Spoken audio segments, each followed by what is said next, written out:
Sabe que a gente estava falando a respeito do comentário de Filipenses que nós fizemos, e o meu interesse era fazer a exposição de Pedro. Mas tem muita coisa para ler, muita coisa para estudar, e eu só tive 3 dias para poder preparar essa palavra aqui. Então, nós vamos hoje falar de um assunto temático, e na próxima oportunidade, se Deus permitir, a gente entra com a exposição de primeira carta de Pedro. Tá bom? Fica triste não, que na próxima vai dar certo. O que a gente vai falar hoje? A gente vai falar hoje sobre o Evangelho moderno. Hoje você tem uma relação de uma religião customizada. Tem uma parte da viagem de Paulo, que ele chega para um determinado povo em Atenas, e ele vê vários altares, vários cultos e casas e tal. E de repente ele vê um altar sem nome. Dizem os comentaristas que tinha uma placa a um Deus que é desconhecido. De repente ele se aproveita daquele altar sem placa, sem imagem, sem nenhum sacrifício, para poder introduzir a ideia do cristianismo, né? O evangelho, como nós pregamos. Hoje nós temos um novo culto. Nós temos um culto a um Deus customizado. Faça Deus conforme a tua vontade, a tua maneira. Cultue a Deus do jeito que você quer. O que você precisa? Você precisa de vitória? Tem a igreja que prega a vitória. Você precisa de bênçãos materiais, você precisa de comida, você precisa de uma ação judicial ganha. Tem uma igreja só para você. Bem-vindos ao culto a um Deus customizado, onde você é o centro da mensagem, você é o centro do coração de Jesus, você é o fraco de Deus, e Deus vai fazer tudo para poder estabelecer a sua vontade, porque Ele precisa de você. Essa é a nova religião, ao Deus customizado. O Evangelho moderno, ele ensina uma coisa que eu acho que nem mesmo os cananitas na época do politeísmo ensinavam. Os deuses pagãos, a idolatria, como nós chamamos, elas têm um diferencial, que é você oferecer um culto, você oferecer um animalzinho, um sacrifício, para o determinado Deus, para ele não ficar chateado com você, e ele fazer aquilo que você quer. Só que naquela época, cada Deus, ele tinha a sua região de atuação. Cada divindade, cada idolatria tinha um local de culto pagão. Então você não podia fazer tudo um único Deus. Cada um tinha o seu. Uma boa pescaria, uma boa relação no casamento, um bom empreendimento na guerra, cada um tinha o seu Deus. Hoje, os evangélicos, eles criaram uma religião customizada, onde Deus faz tudo o que você quer. E muito, muito dificilmente nós vamos ouvir pregações nesse texto, nessas religiões. Faz favor, abre aí comigo Abacuque, capítulo 3, versículo 17, 18 e 19. Eu vou utilizar a tradução da nova linguagem de hoje, nova tradução da linguagem de hoje. Acho que tem aqui 1 ou 2 versículos que eu extraí da nova Almeida atualizada. Mas o mais importante que você consiga entender é que Jesus, ele não serve para ser idolatrado. Jesus, assim como na sua parte divina, Deus, ele não pode ser idolatrado. Porque você não pode comprar Deus. Teve um povo que tentou comprar Deus, e Deus usou um profeta e falou com eles: vocês vão me oferecer o quê? A terra toda é minha. Todos os animais que estão nela são meus. O ouro, a prata, é tudo meu, fui eu que fiz. Eu fiz vocês vão me oferecer o quê? Em Amós ele fala: o cheiro do sacrifício de vocês me noja. Essa matança que vocês fazem para poder me idolatrar, não surte efeito. Então, quando nós falamos de evangelho moderno, a gente precisa entender que nem todos os que se dizem evangélicos possuem o evangelho. Nem toda igreja que se diz cristã cultua a Cristo. Tem uma mensagem que roda na internet e eu acho muito bonita. Ela fala assim: se o seu Deus faz tudo o que você quer e se o evangelho dele não te confronta, você está idolatrando a si mesmo. Então vamos ler o texto comigo? Abacuque, capítulo 3, do 17 até o 19. Ainda que as figueiras não produzam frutas e as parreiras não deem uvas, ainda que não haja azeitonas para apanhar, nem trigo para colher, ainda que não haja mais ovelhas nos campos, nem gado nos currais. Mesmo assim, eu darei graças ao Senhor e louvarei a Deus, o meu Salvador. O Senhor Deus é a minha força. Ele torna o meu andar firme como o de uma corça e me leva para as montanhas, onde estarei seguro. Existe uma diferença muito grande entre Deus te poupar, te abençoar, fazer algumas coisas que você necessita e talvez algumas que você sonhe, para que você estabeleça o Evangelho na Terra. Outra coisa totalmente diferente é você achar que pode pressionar Deus na parede e fazer com ele um suborno de alguma oferta, algum dízimo, algum dinheiro, alguma coisa, achando que você vai comprar Deus. Deus não precisa de você. O apóstolo Paulo é muito claro quando ele diz a respeito do Evangelho, do sacrifício de Cristo. Deus, em Jesus, estava reconciliando o povo consigo mesmo. E outra parte ele vai dizer, porque Deus fez as pazes comigo enquanto eu era o pecador, eu era o ofensor. Então, nem mesmo do seu arrependimento Deus precisa. Porque quando você chega a dizer que você se arrependeu, quando você chega a chorar pelo seu pecado, e quando você busca a Deus, o Espírito de Deus já está em você, te convencendo do juízo, da justiça e do pecado. A obra da salvação, o mérito, todo o trabalho foi feito na cruz, por Jesus. E quando nós vemos o profeta falando diretamente ao povo de Israel, que eles iriam passar por coisas terríveis, mas não era para desapegar de Deus, porque Deus é o Salvador, Deus é a rocha firme, Deus é a força que ele precisa, Deus é a sustentabilidade, e não as coisas que nós temos.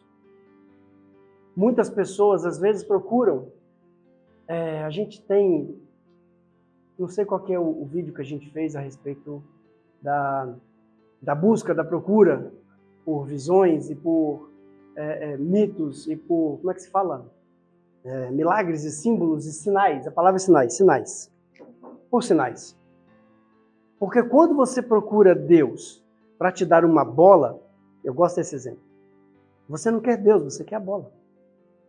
Quando você fala para sua amiga ou para o seu amigo, eu preciso ir na igreja para Deus fazer alguma coisa na minha vida, você não está indo lá por causa de Deus, você está indo porque você tem algo para que Ele dê para você.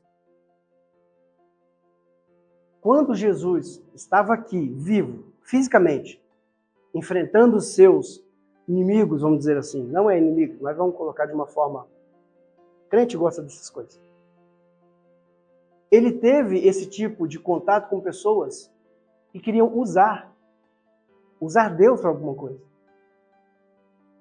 Não me entenda errado, eu creio que Deus abençoa, eu creio que Deus faz sinais, eu creio que Deus faz milagres, eu creio que Ele quer te abençoar. Mas não procure Deus por isso. Procure Deus porque você quer estar perto de Deus. A Suzana fala uma coisa comigo que eu acho tão bonitinho, que às vezes eu até desisto de brigar com ela. Ela fala assim, não, mas é que eu só quero passar um tempinho com meu pai. Ela fala, eu só quero passar um tempinho com meu pai. Às vezes já está dando quase 00:30. Suzana, vai escovar dente para dormir. Ah, mas eu queria tanto passar um tempinho com você. A gente já jogou videogame umas 3 horas, mas ela quer passar um tempinho. Quando a gente tem pai, a gente não usa o nosso pai para um determinado fim. Poxa, eu vou passear com meu pai porque depois ele vai deixar eu dirigir o carro. Ou eu vou fazer tal coisa para minha mãe que depois... vou ajudar minha mãe a fazer o bolo que depois eu vou lamber o tacho. Às vezes a gente só quer ficar perto do pai. Às vezes a gente só quer fazer amizade com Deus. Em uma dessas passagens, Jesus ele falou, está lá no Evangelho, escrito por João, capítulo 6, versículo 26. Jesus respondeu, eu afirmo a vocês, e isso é verdade, vocês não estão me procurando porque vocês estão, é uma afirmação, vocês estão me procurando porque comeram os pães e ficaram satisfeitos. Não porque vocês entenderam meus milagres. Em nenhum momento da Torá, da tradição oral, ou da Morachá, que a gente chama de tradição judaica, ou, sei lá, dos profetas, vai estar escrito que o sinal de Jesus, o sinal do Messias ao povo de Israel seria os milagres. O que está escrito é: o Espírito do Senhor está sobre mim. Para quê? Para ungir, para curar, para libertar, para pregoar a mensagem do Evangelho, para falar, para trabalhar. Mas o fato de Jesus estar na terra, o sinal do milagre, não era o fim em foco, não era o último. Nós não vamos até Jesus em troca de um milagre. Então você tem N religiões que você pode oferecer um sacrifício e o Deus dessas religiões vai trazer a cura para você. Nós procuramos Deus porque Ele me basta. Ele é suficiente para mim. Como o profeta Abacuque falou, ainda que você não me dê nada, ainda que você não me dê frutas, ainda que você não me dê comida, ainda que não tenha animais para a gente poder matar e comer, mas eu estarei com meu Deus. É a vontade de estar com Deus, é a vontade de andar com Ele. Imagina que depois de tudo isso, algumas religiões falam que a gente vai para o céu, outras religiões falam que a gente vai ficar aqui na terra mesmo, outras religiões falam que vai queimar tudo e vai fazer outra coisa nova. Imagina, lá o céu. Você vai olhar para o lado, a Bíblia diz que vai ter ruas de ouro. Mas será que vai ter algum Porsche de ouro para poder andar nas ruas de ouro? Cada um de nós vai ter uma mansão. Mas será que não era melhor se tivesse assim uma casa que coubesse várias pessoas, a gente pudesse fazer um churrasquinho lá, não sei? Todo o Apocalipse aponta para Deus e o seu Cordeiro. A cidade não precisa de templo porque vamos habitar no coração do próprio Deus. A cidade não precisa de sol nem lua porque a luz do Cordeiro de Deus iluminará todo lugar. Nós não choraremos mais. Deus tirará dos nossos olhos toda lágrima porque Deus estará conosco. Não é porque eu vou ser curado, não é porque eu vou ficar rico, não é porque eu cheguei lá. Se eu cheguei lá, foi por Cristo. Porque dele, por ele, para ele são todas as coisas. Nós somos criatura dele, ele não deve nada para mim, ele não deve nada para você. Amizade, você precisa de amizade. Procurar Deus na amizade. As pessoas às vezes falam, poxa, se Deus conhece o meu coração, se ele conhece a minha necessidade, se a Bíblia diz que antes de formar um pensamento e a palavra chegar na minha boca, ele já sabe a minha frase que eu vou falar, para que eu vou orar? Exatamente. Se você não quer ter amizade com Deus, para que você quer orar? Se você não quer falar com Deus, para que você quer orar? Se você não quer ter amizade com Deus, para que você quer ir eternamente para o céu, que é o lugar que Ele fez e Ele vai estar lá eternamente? Você não quer ficar com Ele? Então, meu filho, aproveita tudo que esse mundo tem para oferecer. Depois, Jesus, em outra oportunidade, ele se vira e ele fala para nós, usando a boca de Pedro. Na primeira carta, Pedro, capítulo 5, versículo 7. No versículo anterior, nós dissemos, Jesus falou, eu afirmo que vocês não me procuram, vocês estão me procurando porque vocês estão se alimentando e ficando satisfeitos. Vocês não me procuram porque vocês entenderam os meus milagres. Então Pedro vem, primeira carta de Pedro 5, 7, e ele vai dizer, lancem sobre ele todas as suas ansiedades, porque ele cuida de vocês. Não é para lançar no Facebook, não é para lançar no WhatsApp, não é para falar com a vizinha, não é para contar para o pastor. Lancem sobre Cristo as suas ansiedades, porque ele tem cuidado de vocês. A Bíblia diz que nós devemos orar uns pelos outros, falar nos nossos problemas, nos nossos pecados uns pelos outros, porque isso faz bem para nós. Amizade, koinonia. Hoje eu aprendi uma palavra muito bacana, koinonia do grego. Eu estou assistindo uma série e o pastor está pregando e ensinando a respeito do livro de Atos.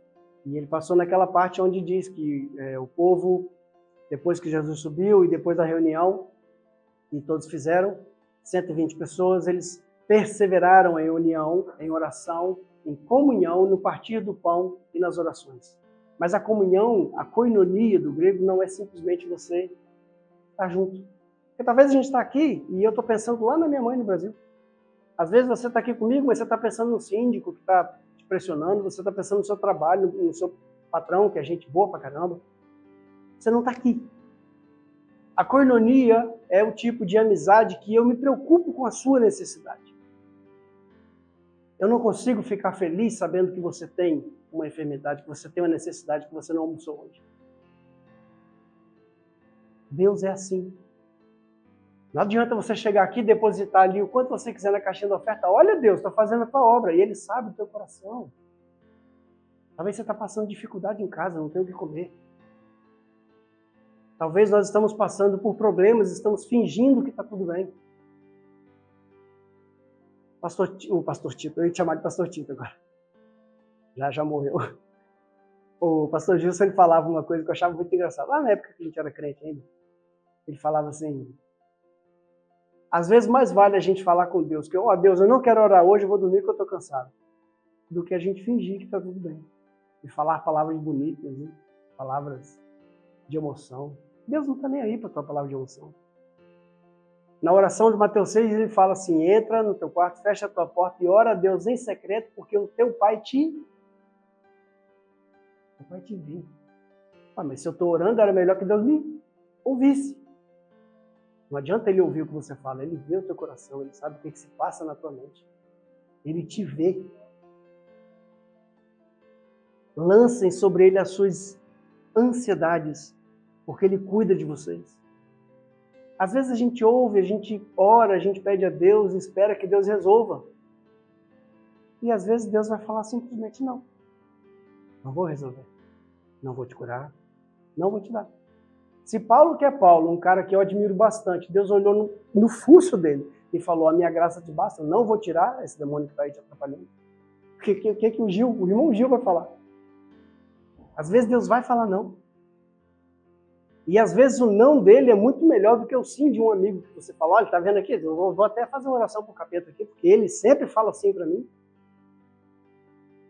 Por quê? Porque você não quer Deus, você quer o que Deus pode te dar. Então quando Deus não te dá, aí você fica chateadinho. Lembra de Jó? Jó perdeu tudo. Tudo.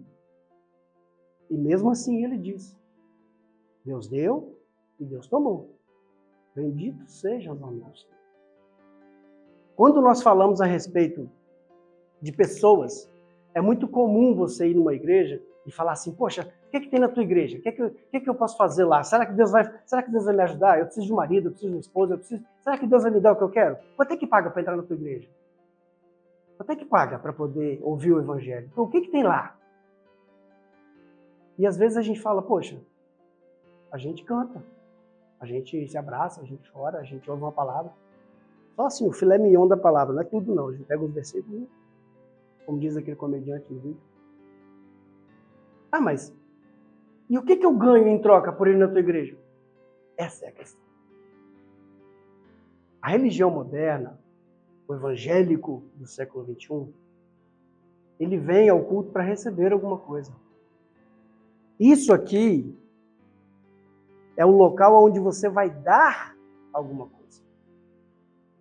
Você vai entregar tudo o que você é em sacrifício vivo, santo a Deus, que é o seu culto racional. É um culto com entendimento, com lógica. Qual que é a lógica do nosso entendimento? Qual que é a necessidade da gente se unir aqui e louvar a Deus? Porque Ele é Senhor. Porque Ele fez todas as coisas. Ele deixa você usar o oxigênio. Tem um grande rabino, esqueci o nome dele agora, estava já com 90 e tal, e ele foi internado. Ficou lá 15 dias, eu acho. Mas ele tinha um bom plano de saúde, em Israel nada de graça. E chegou lá no final, eles foram assinar os papéis e tudo, não sei o quê, e o médico passou, deu a alta para ele, falou, olha, você pode ir embora, já está tudo bem. E acho que foi na época do Covid. E aí estava lá a fatura, 15 dias de oxigênio, $100 e tantos mil. E ele começou a chorar, absurdamente. E o médico falou assim, não, pode ficar tranquilo, não, seu plano cobriu tudo, você não vai pagar nada. E o rabino falou assim, você não entendeu. Se eu fiquei aqui usando 15 dias de oxigênio e eu paguei 150 e tantos mil, Eu estou há 98 anos usando o ar que Deus me deu e nunca paguei nada. A vida é um presente que Deus dá. É por isso que Ele pode tirar a hora que Ele quiser. O momento que nós vivemos, o momento que nós passamos, as tristezas que nós temos, acredite, não é o capeta, não, é Deus. Se você acredita que o capeta pode fazer alguma coisa na sua vida, ele é mais forte que o seu Deus.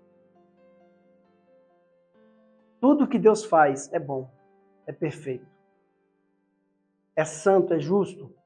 E quando nós falamos a respeito disso, outras pessoas talvez não entendem. Então tem aqui um texto que fala muito bacana, que você vai perceber que isso acontece até o dia de hoje. Lucas capítulo 23, versículo 8. Essa aqui já está na Nova Almeida atualizada, viu? Teve um momento da execução de Cristo e ele foi até Pilatos. Pilatos resolveu agradar Herodes e mandou ele para Herodes, e depois Herodes devolve ele para poder ser julgado por Pilatos de novo. Porque é jurisdição, coisa de eu mando aqui, você manda ali, para não ter briga entre os líderes. Só que Herodes, ele era rei, mas ele estava muita vontade, ele estava muito ansioso para poder ver Jesus. Mas ele não queria se converter, ele não queria adorar Jesus, ele não queria aceitar aquela salvação de graça. Ele estava ansioso para ver Cristo. Versículo 8. Quando Herodes viu Jesus, ficou muito contente, porque havia muito tempo que queria vê-lo, por ter ouvido falar a respeito dele, e esperava que também pudesse vê-lo fazer algum sinal. A maioria das pessoas que servem na igreja moderna vem para a igreja para ver sinais. Não vem para ver Cristo, não vem para adorar, não vem para poder ouvir a palavra. Vem para ver sinais. E o texto continua dizendo que Jesus se calou e ele falava e ele pedia: faz um sinal aí, Jesus, faz alguma coisa, faz aí um milagre. Eu ouvi dizer que você é um profeta. Faz um sinal. Jesus não disse nada e ele começou a desprezar Jesus. Muitos de nós fazemos isso. A gente vai até Deus, pede um sinal, pede um milagre, pede uma oração, e quando Deus fala não, a gente despreza Deus. Porque Deus não me deu o que eu queria. Deus não me abençoou. E o pior de tudo isso são os crentes que fazem isso. Não são os incrédulos. Herodes mandou Jesus de volta. Não, manda esse cara lá para Galileia, manda ele lá para aquele Pilatos. Pilatos que se vire com isso. Porque ele não fez o que ele queria. Ele não entendeu que a missão de Jesus não é fazer milagres. Nós conseguimos ler os evangelhos e falar a respeito dos milagres de Jesus e contabilizar. Mas que foi João, escreveu: nem se todos os livros do mundo fossem escritos, conseguiríamos contabilizar os milagres que ele fez. Mas teve pessoas que ele não curou. Teve leprosos que ele não limpou. Teve mortos que ele não ressuscitou. Ele não ganhou a guerra como os judeus acharam que o Messias ganharia a guerra. Isso não está escrito na Torá, está escrito na tradição judaica. Mas eles acreditam que o Messias tem que ganhar a guerra. E ele não ganhou. Então eles desprezaram Jesus. Eles disseram: ele não cumpre os requisitos para ser o nosso Messias. E acabaram por crucificar. Antes de crucificar, acontece uma coisa muito interessante. Jesus, falando com eles a respeito da missão dos 70, envia para poder fazer a cura, os milagres e a pregação do evangelho, que era o centro da mensagem. Eles retornam felizes. Puxa vida, que bom, Deus deu para nós poder, para poder a gente falar do evangelho, para a gente poder pregar, para a gente poder fazer a obra. E Deus fala o seguinte, Lucas 10, 21. Naquela hora, Jesus exultou no Espírito Santo e exclamou: graças te dou, ó Pai, Senhor do céu e da terra, porque escondestes essas coisas dos sábios, instruídos, e revelastes aos pequeninos. Sim, ó Pai, porque assim foi do teu agrado. E quem somos nós para dizer que não? Deus, ele se revela para quem ele quer, e ele se oculta de quem ele quer. Quantos homens inteligentes e médicos e doutores e juízes, homens letrados que sabem ler e interpretar bem o texto, pega a Bíblia e não acredita. E nós que, eu posso falar por mim, nem faculdade tem. Nós que somos tão pequenininhos, conseguimos ler e achar Jesus em tudo. Você vai ler Gênesis, está lá Jesus. Você vai ver Êxodo, Jesus está lá. Você vai ler qualquer outro texto de Reis, de Crônicas, de qualquer Salmos, Jesus está lá. Porque Ele é a razão de tudo. Tudo foi feito por Ele, nós estamos nele, nós andamos nele. É Ele que é o mantenedor de todas as coisas. Paulo fala que Ele é o autor e consumador da nossa fé. Até a fé que nós temos foi Ele que fez, Ele que deu. E às vezes quando você observa isso, poxa, Herodes ficou tão feliz por ver Jesus e queria um milagre. Por que Jesus não fez? Porque Jesus não está aqui para fazer milagre para te deixar feliz. Jesus está aqui para dizer para você que sem Jesus você é o mais pobre, miserável pecador.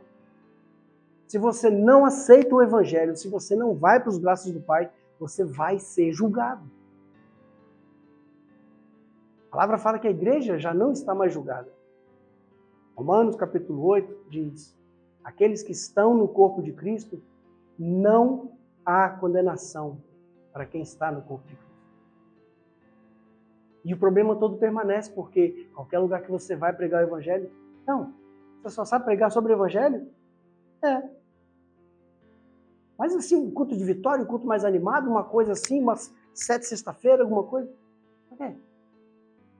Você ainda não entendeu que a graça te salvou, que você não precisa de nada, nem pagar para Deus te ouvir uma oração. Você está aí fazendo sacrifício para quê?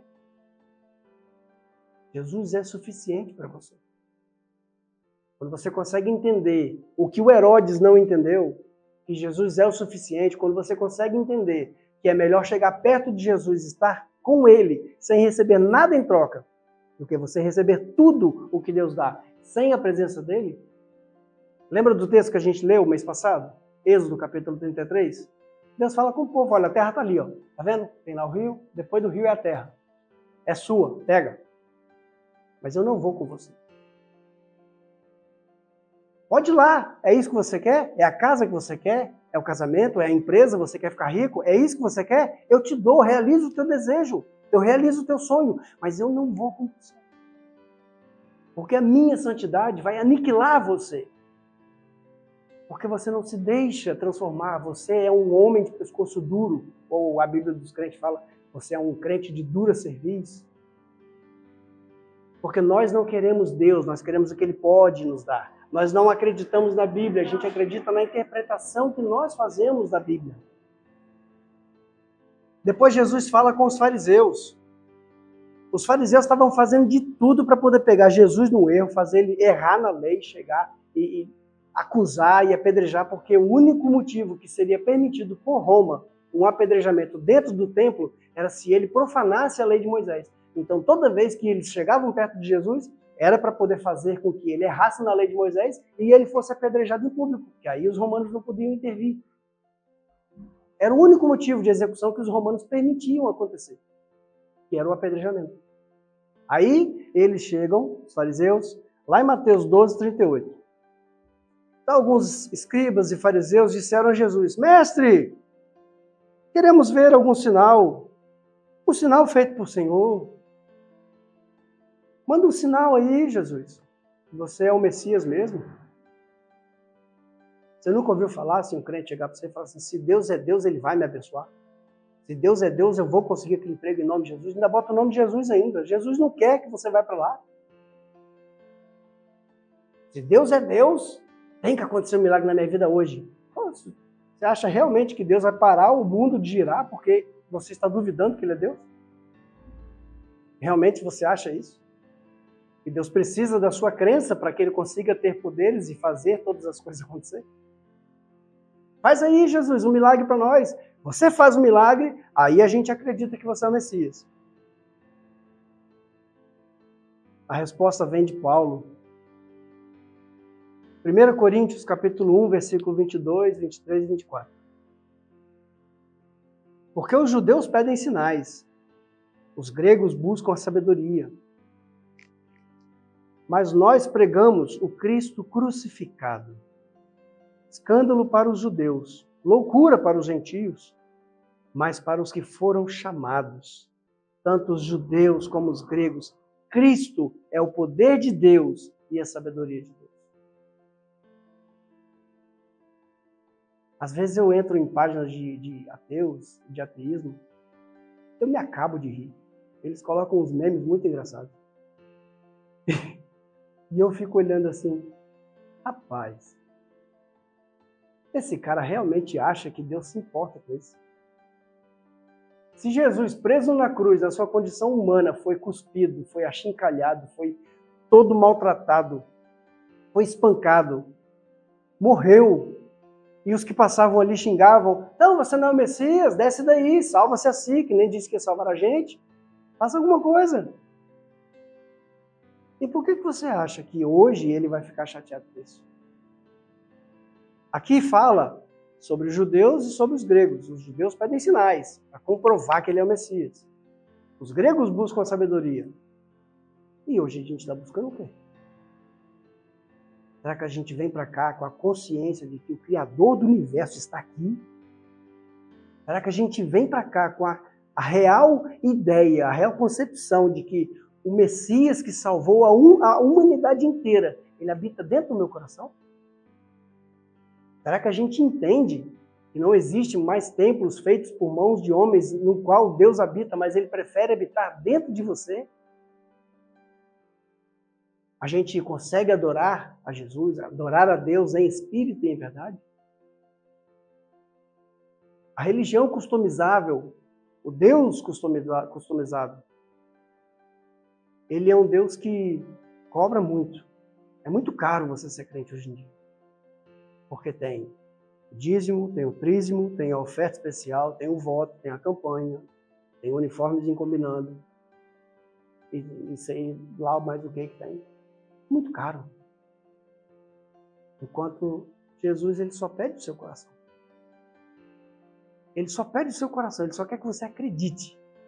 E quando acontecer alguma coisa que você julga ruim, quando acontecer alguma coisa que você entende que foi mal, Deus poderia, por que Deus permitiu isso acontecer comigo?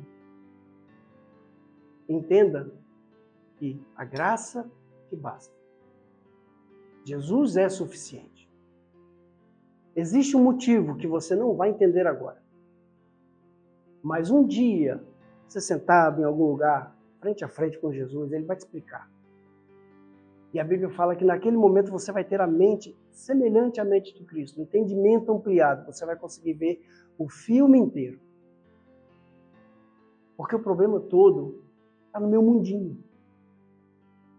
Vou para a igreja hoje, vou sentar com Jesus, eu vou mostrar aqui meus planos. Eu tenho aqui os planos, eu quero que Jesus abençoe os meus planos, eu quero que Ele me ajude a fazer isso. Jesus, essa aqui é minha vida. Pode me abençoar na minha vida? Às vezes eu imagino Deus falando assim, não, isso não é vida. Eu quero que você morra e ressuscite para que você viva a minha vida. Se você abrir Gálatas capítulo 2, lá para o versículo 20 e 21, Paulo, ele fala assim, já não sou eu que vivo mais, é Cristo que vive em mim. E essa vida que hoje eu vivo na minha carne, no meu corpo, eu vivo por causa de Cristo que me amou e se entregou para que eu vivesse no lugar dele. O evangelho é simples, o evangelho é fácil. O evangelho ele é um estilo de vida. Não é uma barganha. Ó, Jesus, eu vou ali pregar para aquele mendigo se o senhor abrir as portas para mim de um emprego melhor. Entendeu? Senão eu não vou. Olha, eu até vou lá fazer aquela missão na África, mas eu quero uma Ferrari. Deus não precisa do seu trabalho, Deus não precisa de você. Trabalhar para Deus, viver o evangelho, usar, sabe, a bandeira do servo de Deus é um privilégio que você tem. Você tem o privilégio de fazer parte do projeto de salvação da humanidade. Milhares de pessoas não conseguiram fazer isso. Milhares de pessoas sucumbiram ao desejo, sucumbiram ao erro, ao pecado. Porque não abandonaram o estilo de vida. O evangelho é um estilo de vida. Para terminar, João 20, 29, ele diz assim, você creu porque viu? Bem-aventurados são os que não viram e creram. Aqui Jesus aparece para todo mundo, menos o Tomé, e faz uma visita e conversa com eles e tudo, e come com eles um peixe, um favo de mel, e está ali, e abençoa e some, desaparece. De repente, no outro dia, Tomé está junto, e eles falam, não acredito não. Eu só acredito se ele aparecer na minha frente, e aí eu vou tocar na mão dele, tem que estar lá o buraco, porque eu vi ele crucificado. Eu vou tocar aqui do lado, porque eu vi eles metendo a lança no coração dele, eu tenho que ver. Se eu não ver, eu não acredito. Você nunca viu crente assim? Me prova que Deus existe. Me prova que isso é verdade. Me prova.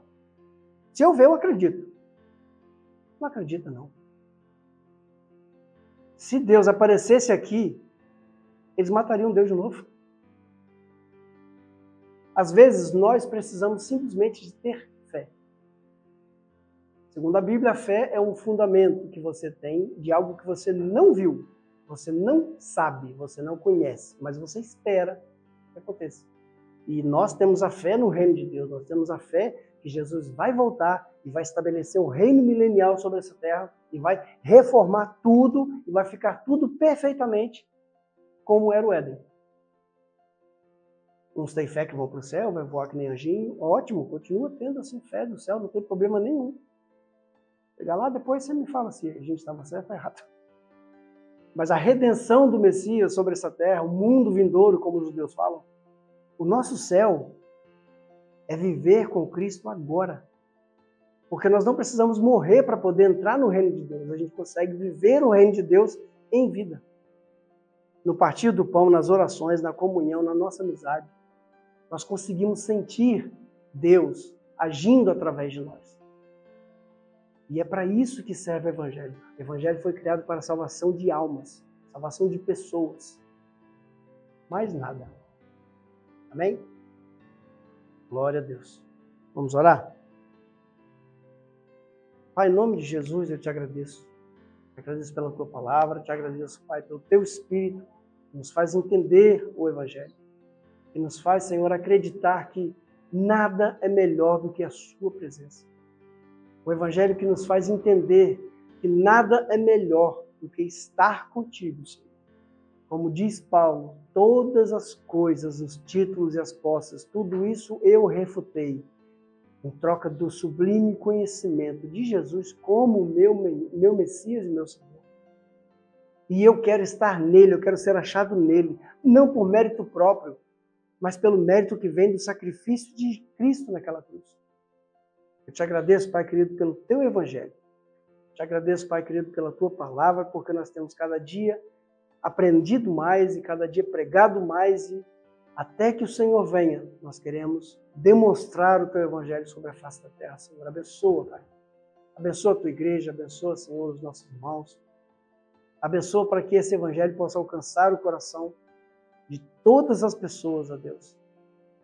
Que o Senhor possa, Pai querido, desvendar, tirar o véu, tirar, Senhor, a venda, abrir os olhos dos cegos, que possam ver o real significado do Evangelho, que é a salvação de almas, que é a reconciliação do homem com Deus. Eu te agradeço em nome de Jesus, Senhor. Amém.